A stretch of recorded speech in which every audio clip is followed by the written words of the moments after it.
ساعة دي كبري بيتها جميلة دبي أما نبرتي من ساعة كان ندرة تبتدي بيتها توكو ملا مويتي ندرة جران توكو دبي ساعة كان ندرة جرت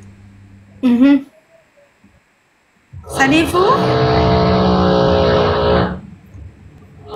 أول نبيخ أنا فيديو لايفي ساعة 10 ساعة قلقلة مغرب بس أنا دوما نروح على أغني بايتي دي ما تكون عندهم تنهم نتابع كلا أنا دوام شو ندوام كده اوكي اينو وجني سي بيلا مياسو أشرت تنقري أبا مكة جام وأبا مكة جام عربا مو وربيه كناتي مو وركامير ايتي بر أنا بيخو أمانة تفيدي إسا ناتو كوبا ناتو بيخا هاي نمتي تشاولين هاسو قبدري فولو ترغتو قبدا بر جر ولي تسيم فدان وفولو ولي ترغتني تي باركول انت بتنا كما انتني جتتي بر فولو نمبر باجس وانتي فولو نمبر باجس نجرو أما كويلا لا كتاو جرتامي لا هنا ولا نيجي رغرتي أما نافتي كتاو جرامي نافيني خلاص تاكي ولي نويدي جرا دمبانو اي يوسفو دي اكتراتي أبا والله أما نافتي وجي جرامي نافيني فولو رانكم نغرومو guyyaa hanga sanii saa saniititti invite itti ergatuun danda'u.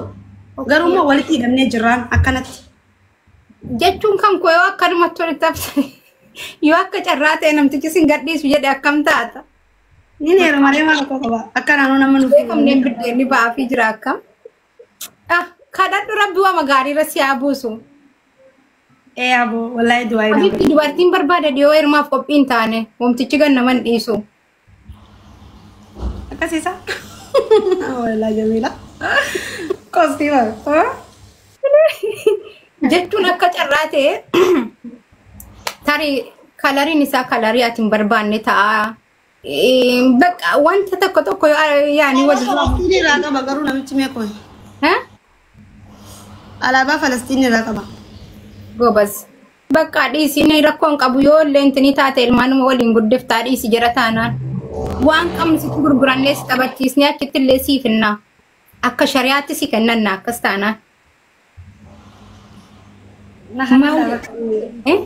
akka shari'aatti si kennanna waa hunda si guunne akka oromootti si bira dhaabbannee jara biratti immoo akka islaamummaatti manatti siifinnee jennaani ati kun singiliidha rakkoon qabu ilmoo waliin guddiftanii habibti gaafa intini taateen deemteeti achitti maal jedhamu dubartoonni jannata seenan barreessaame barreessaa waan rabbiin beekanu barreessaa rabbiin abbaa fedhe milkeessaa inde ammuma zannata artiisi maal akka mushurraa biyyaatti peef mirindaa dhugaartaa bar maal heerumte seete sila shahidee ay shahidee jechuun warra jihaada dhaqee irratti du'eetu shahidee jedhama. Yaa dubartiin abbaa manaa ofiitiif ajajamtee jecha isaa gootee haadha manaa gaarii taate ammoo mushurraa jannataa taati. Hura la'aayinii jechuun bar warra dhiirota jannataatiif jannata seenaniif dubartii akkanaa jedhanii dhaamannu sana. Hura la'aayinii jechuun.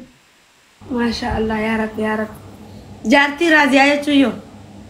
Raadiyaa moo Raaziyaa? Raadiyaa ta'u mardiyyaa ta'e bakka Rabbi si haa badhaasu jedhi bakka asu ilmi xixinnoon garaa nama bultoodhaan hadiisa na eeguudha. Ciao. Ciao bye bye.